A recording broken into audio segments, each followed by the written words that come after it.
So I don't really have any plans for today, which might mean that I either get to do some art or get to do some talking or both, who knows. I do think I will stay back after school a little bit because I have an essay that was due yesterday that I have to finish. And that shouldn't take too long, I'm pretty close to finishing. But I probably won't record anything until after supper. I don't know, it might be another short video. We'll see what I end up doing. Okay, it's like 8:30 and I haven't recorded anything yet today, really, so that kind of sucks, but there's still a couple hours left in the day, so that means stuff can still happen. I can get off my ass and get things done. So I'm gonna go take a shower to hopefully feel more productive, and then hopefully do something fun because I don't actually have any homework to do. So I say productive, but like it's just pushing through my urge to lay in bed to actually do something that will be constructive for my brain.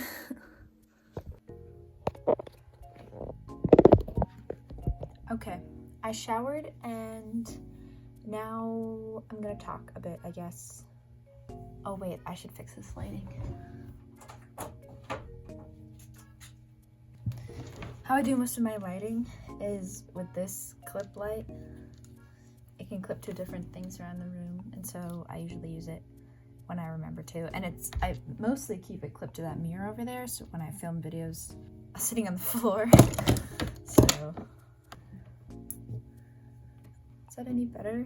I'm gonna have to check, wait. Okay, it's like marginally better. It's as good as we're gonna get, I guess.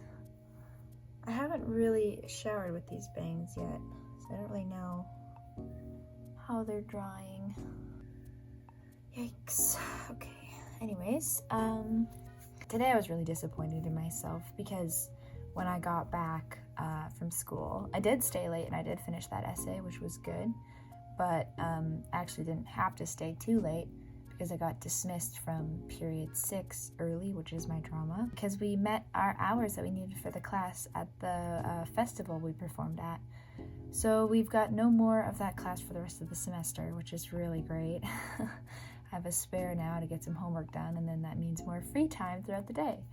So that should be nice. And so today that meant I got to finish that essay technically before school hours were up, and I didn't have to stay any later than I usually do. But when I got back, I just went straight to my bed, started watching YouTube, and then went for supper, and got back and got in my bed and watched YouTube. So, not really the greatest day. And at the time, it's nice. And then you reach hour like 4, and you're like, okay, maybe there was a better way I could have been spending my time. I think of this phenomenon in my life as like my depression habits, I guess, because I went through a time of being like very severely depressed, and I was never like professionally diagnosed or anything, but I was definitely depressed. And these days I think I'm doing a lot better. You know, even on my worst days I don't want to die, which is an amazing improvement. But I still fall into these habits of just doing nothing with my day, even though I'm not in the same headspace I used to be. I'm still doing the same actions I used to be. So I really need to change that, to break those habits of doing nothing and laying in bed and you know, these habits of depression that don't really correlate with my actual mental space anymore. So that's kind of my life mission right now. So, which is part of why I started making these videos, because I thought it might be a way to help hold myself accountable, because even if no one's watching, I can trick myself into thinking that like somebody cares and I should do something interesting with my day to make the video better, really to make myself feel better. And it worked for a while, and I think it's still working, because even now I was able to drag myself out of bed and take a shower and sit down and talk here, which is really kind of like a form of journaling. I'm just getting my thoughts out of my head. because yeah, like one of the biggest problems for me, I think, with doom scrolling and like bed rotting is that I have all these thoughts in my head and like all these feelings that just, not that I'm not intentionally bottling up, but get bottled up because I'm never venting or letting them escape in any way. Hopefully this channel can start to become a little bit of that as well. A little video journaling, because I've been really horrible at keeping up a habit of physically journaling in a book. That'll last for like 3 days. And this channel has lasted me now like, I don't know, what is this, like day 15 or something, which is not really that long, but that's like 2 weeks, and that's longer than any other type of journaling has stuck with me. So maybe this is my medium. Maybe this will work. It would be really cool to have a whole year of these videos to look back on and hopefully see some progress in myself. So hopefully that will happen. Suddenly got paranoid that I didn't press record. I think I did. Yeah, I did. Okay. If I had any dreams for this channel, which I don't really, it really is just a hobby for myself. But like, the fact of the matter is that these videos are public and anybody can watch them. Like, I would think it'd be so cool if people did watch them and people commented and stuff. Like, if you're watching this and you don't know me, just say hi. Like, I think it'd be such a cool way to make friends. Because so far I have like 6 followers, and that's crazy because 6 people can barely fit comfortably in this dorm room. So it's kind of weird to think about. But hi, if you're watching this, I'd love to talk. I'm always, as these videos show, I do a lot of nothing throughout the day. So, if you pop in and comment, like, it's a good motivator. Yeah. Oh, and also, if you have a small channel of your own, like, I look at all the people's channels to comment and see if you have any videos posted. So, like, if you are a small channel yourself or you're, like, doing something, I think it'd be so cool if we could, maybe this is already happening, I'm so new to this, but if we could form, like, if there could be a bit of a community aspect to it. Like, I'll watch your videos and you watch mine and we can talk about it and be such an interesting way of communication and, like, stepping into people's lives. Because watching a video is such a personal medium, and it can really help you, like, be in someone else's shoes and hear their perspective and see their perspective in a way that other mediums don't offer in some ways. So, I don't know, I just think that's a cool thought. Something that I really wanted to do was actually do some gaming videos and more art videos too.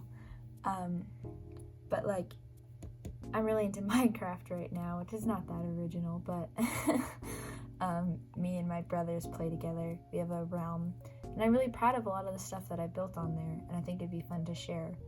But my laptop is broken right now, still, so I can't do that really. It's a little hard to film on this thing, which is the way I currently play. But yeah, I think that'd be fun, and it'd be a nice way to fill the minutes. I don't really have any specific time goal when I make these videos. They usually end up being like 2 to 3 minutes. The really short ones are really short. Then I think my longest one was like 8 minutes. So not really the kind of thing that, they're just like little bite-sized windows into my day. All the most interesting parts. But not even really, because I'm way too anxious to pull up my phone and like film something as it's happening. So I just talk about it afterwards, which is maybe a little boring to watch, but I don't know. Something random that I've been thinking about recently and thought would be interesting to talk about is like attitude versus feelings, and how a lot of people don't have that distinction in their lives, and how I'm really thankful that my parents taught me that distinction. And they never taught it to me in those words. How my dad would say it is like, having fun is a choice. Or like, being happy is a choice. Which is not exactly how I would word it, because I don't know if I agree with that sentiment, but I agree with what those sentiments ended up teaching me in my life. Because, like, you can't control your feelings. You can't control the hormones that get, or the chemicals that get released in your brain depending on a situation. But what you can control is your thoughts around those feelings and the mental processes you use to handle them. And that's really what I would call it as your attitude. So like, you can have a really bad day and feel sad and mad, but your attitude can still be a good one. So I have this one friend, and for our drama class, it was required that we attend the other performances from the other schools. And that was to make up our class time, the 100 hours required by the curriculum. So I went, and a couple of others went, but a lot of, like, probably half the class skipped that one day. Like, we had a really small group, and it felt kind of, I don't know, it felt kind of stupid, and like, I don't know how to word this, because what I'm not trying to say is that I'm better than anyone, you know, because you can never really know what's going on in someone else's life. But it just helped me realize something in myself, because I didn't want to go either. Like, it didn't sound that fun. So my feelings around the situation were like annoyance and, you know, maybe a little bit of like anger for, oh, why do I have to do this, and stuff like that. But the attitude that I chose to have was one of interest and fun. You know, it was like, even though I was feeling sad and angry and peeved, I had an attitude of thankfulness and joy. And because of that, I was able to have fun at that event. And then seeing some of my friends who skipped that continue to be angry and annoyed even afterwards when they had to face the consequences for skipping a class. Like, you know, there's consequences for your actions. There always are. And so when you skip a class, you have to make those hours up in a different way. And so even though I got let off early today, some of my other friends didn't. And they had to stay late, and will have to continue to go to class for the next week or so, weekends and some. So I don't really know what I'm trying to say, but that has just been on my mind recently. I guess that I'm thankful my parents taught me how to tolerate inconvenience and choose to have a good attitude in a bad situation, because it really does make life more enjoyable.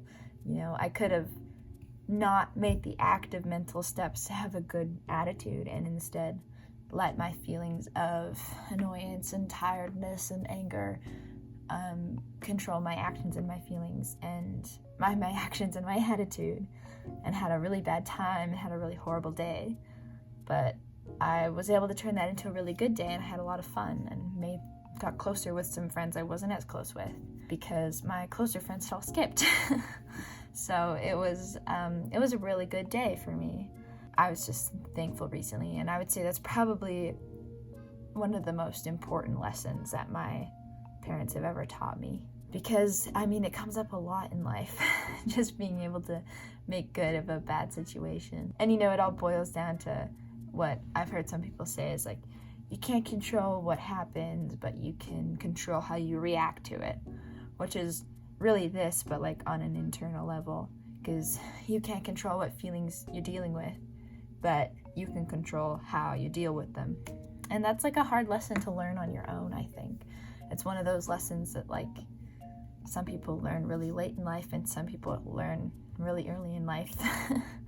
And I was definitely one of the people who learned it really early in life.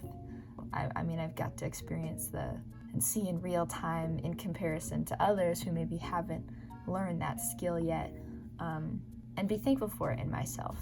And I think that's a good thing. So, I mean, if you think about yourself and you maybe don't think you have that skill, or like you struggle with, I don't know, if you have a lot of bad days. Okay, this could really easily start sounding condescending. I can tell that now. Like I mentioned earlier, I struggled with depression and I still do. So I totally understand how like a bad day can be way more than that. and an attitude isn't always going to fix it. Like, it can really help in the small moments to be able to choose that good attitude. And it's really a skill you practice. It's not something like you're good at off the bat as soon as you have the revelation or whatever. But a lot of people hate hearing that. They hate hearing that having fun is a choice, or that being happy is a choice, because it really doesn't feel like one. And that's why I think it's better to word it as not that you're choosing to be happy, but that you're choosing to work towards happiness, or to keep the door open to happiness.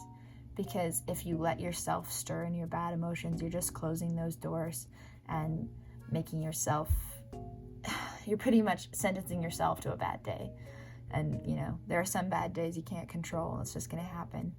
But there are some situations where this really applies, and I think it's a really important life skill, I guess. I don't know. Definitely kind of rambled off there. I don't know if any of that really made sense. And if I sound like, that's the other thing. If I ever say something that's like, if you disagree with or something, I would love for you to comment. I welcome the challenging of my beliefs and my ideas, because I think you can't really develop as an adult if that doesn't happen. I think hiding away and sheltering yourself from people with opposing beliefs is just, closing yourself off from empathy and from new experiences and from expanding your knowledge and your intelligence. So, like, if you disagree with me, totally say that. And if I come off as, like, condescending, or, like, I think I'm better than anyone, comment that, too. I guess I'm, like, welcoming any sort of hate you might have to any strangers watching this, because I really find it an essential part of life in developing, to get challenged on your belief structure.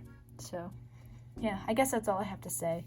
Hopefully I will continue to think of new topics to talk about so I can do more of this. Okay, so this is my second time recording this clip because I accidentally had the camera face the wrong way and was just recording the other wall. So that's fun. But what I was saying was, in the media studies class I'm in this semester, we learned about how using your phone right before you go to bed is bad for you. Duh, who would have thought? So even though it wasn't a new idea, I felt motivated from what we talked about in that class to try and stop doing that for myself. Technically, I'm never on my phone right before bed, because at this dorm we have to hand our phones in at night, except for on weekends. But I am on other devices, listening to podcasts and watching movies and TV shows and YouTube and stuff like that. So instead, 15 minutes before bed, I'm going to try reading instead, or like not doing anything, because I have heard that reading is not much better for your sleep. But the book I'm going to do is this one. It's called The Other Side of the Bridge by Mary Lawson. And I love Mary Lawson. Her other book, well, one of her other books, Crow Lake, we read it for English last semester, and I fell in love with it. It was so good. So, and I've always loved reading. I've just recently found like a hard time being motivated to get to it. So this one has been sitting on my shelf for like a couple of months now, with the bookmark on the first page, waiting to be read. So finally gonna get to that tonight, and then I will talk about my thoughts on it tomorrow.